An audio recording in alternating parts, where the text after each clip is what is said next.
States of America, the so-called leader of the free world, just got locked out of Europe's airspace. France said no, Italy said no, Spain said no, Switzerland said no. In the span of 48 hours, 4 major Western nations looked at the United States of America and said, we don't want any part of what you're doing. You're on your own, Donald. Let that satisfaction sink in for a second. The country that built NATO, the country that has projected military power across the globe for 7 decades, just got told by its own allies that it can't fly its planes over their countries. That is not a minor diplomatic spat. That is not a little disagreement between friends. That is the sound of the post-World War II international order cracking in half right in front of our eyes. And I need you to understand something before we go any further here. This didn't happen because these countries suddenly hate America. This didn't happen because the French woke up one morning and decided they wanted to pick a fight. This happened because Donald Trump, the man sitting in the Oval Office, has spent his time in power systematically destroying every single relationship the United States has built over generations. He threatened NATO. He attacked allies. He cozied up to dictators. He launched a war in Iran without consulting anyone. And now he's shocked that nobody wants to help him. I mean, how dumb do you have to be? Look, let's walk through this piece by piece because the details here are staggering when you actually lay them all out on the table. So here's what happened. France and Italy officially joined Spain and Switzerland in denying the United States any military support or airspace for Trump's war in Iran. And it's not just the US that got shut out. Israel wanted to use French airspace to transport American weapons that were going to be used in the Iran conflict. And France said, absolutely not. France flat out refused. And Italy? Italy told the United States that if they want to use Italian military infrastructure for purposes outside of existing agreements, they need special permission. And guess what? Trump's Iran war doesn't fall under any existing agreement. So the answer from Italy was, no, you don't get to use our country as a pit stop for your unauthorized military adventure. Now think about that for a second. These are NATO allies. These are countries that have stood shoulder to shoulder with the United States through the Cold War, through the Balkans, through Afghanistan, through countless military operations over decades. And in the span of a few months, Donald Trump has managed to alienate them so completely, so thoroughly, that they won't even let American planes fly over their territory. That's not just a policy disagreement, that's a full-blown divorce. And what was Trump's response to all of this? Did he reflect? Did he pause and think, maybe I should have talked to my allies before launching a major military operation in the Middle East? No, of course not. This is Donald Trump we're talking about. He went on the attack. He accused France of blocking military equipment. He attacked France and the United Kingdom throughout the day. He basically threw a tantrum like a child who got told he can't have dessert and then flipped the table over. And then, and this is the part that should make every American sit up straight in their chair, Trump said the United States should consider withdrawing from NATO. Let me say that again so it really lands. The President of the United States suggested that America should pull out of the military alliance that has been the backbone of Western security since 1949. An alliance that was specifically created to prevent the kind of catastrophic global conflicts that killed tens of millions of people in the first half of the 20th century. Trump wants to throw that in the garbage because France wouldn't let his planes fly over their country for a war he started without asking anyone. And it wasn't just Trump. Marco Rubio, the Secretary of State, went on Fox News and echoed the exact same thing. And I want to break down what Rubio said because the framing he used is so dishonest, so manipulative that it deserves to be pulled apart word by word. Rubio said, and I'm paraphrasing the substance here, that he used to be one of the strongest defenders of NATO in the Senate because he saw value in it. He said NATO wasn't just about defending Europe, it was about having military bases in Europe that allowed the US to project power around the world. But now, he said, if NATO means we can't use those bases when we need them, then what's the point? Then it's a one-way street. Then we're just there to defend Europe, but when we need help, they say no. Here's the reality of what Rubio just did there. He reframed the entire situation to make it sound like America is the victim, Like America has been this generous benefactor, just giving and giving and giving to ungrateful Europeans who won't return the favor. But that is a complete distortion of what's actually happening.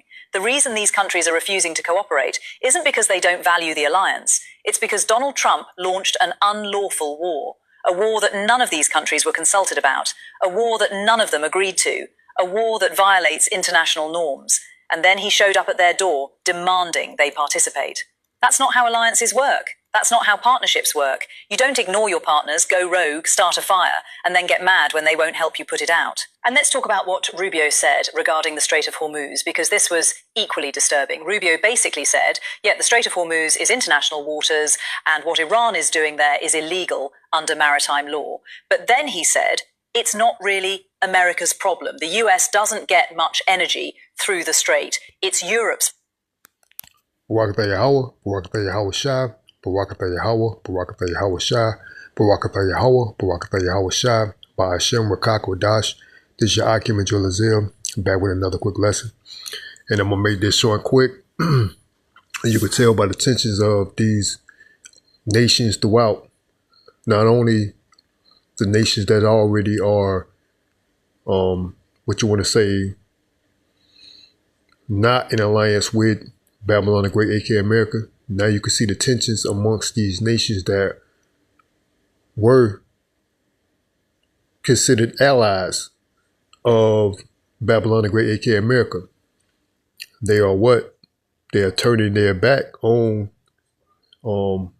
Babylon the Great. And that's prophecy. And these are like the beginning stages of Revelations 17 and 16, which I'm going to go into real quick. This is the book of Revelation, chapter 17, verse 16. It says, and the 10 horns, which the 10 horns make up, in modern sense, the union, the UN, the United Nations. These are the modern terms of the 10 horns. The 10 horns which thou sawest upon the beast, these shall hate the whore. And that whore is talking about Babylon the Great, aka America, man. And they shall make her desolate and naked, and shall eat her flesh and burn her with fire. That's talking about what? The aftermath of when these nations are going to get together and release their fury. Actually is the fury of Yahweh Shai, but going to be these countries going to what? Pretty much shoot these ICBM missiles onto Babylon the Great, man. And that's what? Eating her flesh, burning her with fire. That's that those nuclear missiles, man. You know. And these are the beginning stages of Babylon the Great's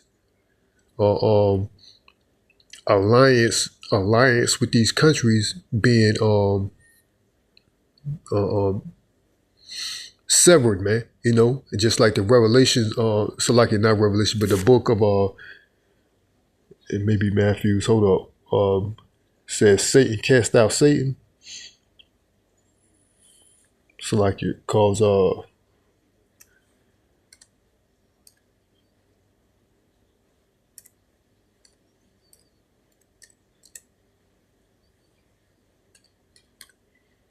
like it.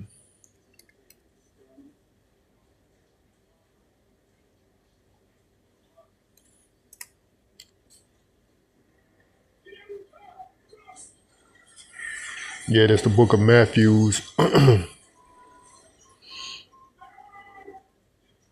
That's the book of Matthew's, chapter 12 and 26. And it reads, it says, and if Satan cast out Satan, he is divided against himself. How shall then his kingdom stand? See, this kingdom of Edomites, man, are pretty much divided. The United Nations are mainly consist of these Edomite nations, man. And then you have that are not allies, which are other Edomite nations like Russia, for example. They are already at odds with Babylon the Great, man. You know, so if Satan cast out Satan, he is divided against himself. How shall then his kingdom stand? So this kingdom that's ran by these Edomites cannot stand because what? They're all at odds with each other, man. You know what I'm saying? They're currently in a rulership seat, but there's conflict amongst them. Just like this clip right here is talking about these nations, man. The United Nations, which were or appear to be allies with the United States, they are pretty much turning their back on them regarding this conflict that's going on currently in the Middle East, man. So how can this kingdom stand? How can this kingdom stand? This kingdom of the Edomites, which is what? Satan, which is means adverse to Yahweh Shai, and everything that Yahweh Shai stand for. That's what these devils are. They're adverse. They're the adversary. So if they're pretty much at odds with each other, there's no way they can continue to rule. And we can see through the spirit of Yahweh Shai the demise of this kingdom. And all we're doing is patiently waiting for the Lord to continue to fulfill his promises, man, which is prophecy, man. And I'm ending off there. Hope the body was edified. Till next time, I'm going to give all praises, honor, and glory to Yahweh, by Hashem, Yahweh Shai, by Hashem, Wakak Wadash. Again, this your Akim and Jolazil, Lord willing. I'll be back with another lesson. Till next time, Shalom, Rakatham, and the Baba Shalom.